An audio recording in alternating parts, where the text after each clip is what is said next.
Good morning and welcome to my thought for the day for Wednesday the 30th of September. It's a delight to be sharing with you once again. And I'm going to begin my thought with some words from Isaiah, where he wrote this. Do not fear, for I have redeemed you. I have called you by name, and you are mine. The words "do not be afraid" appear around 365 times in the Bible. The words "fear not" at least 80 times in the Bible. It's a great and constant theme throughout the scriptures.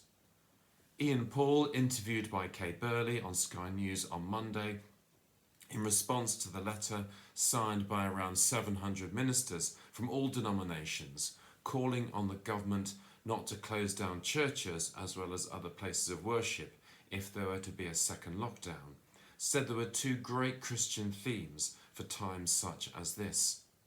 The first was do not fear, and the second was one of hope, hope based on the death and resurrection of our Lord Jesus Christ. It's very easy to be fearful in times such as this, to be anxious in times such as this. We were reminded on Tuesday that the death toll from COVID throughout the world has now reached 1 million. And without any context, this is indeed an agonising milestone, as the BBC proclaimed, and devastating, of course, for all involved and all who have lost loved ones.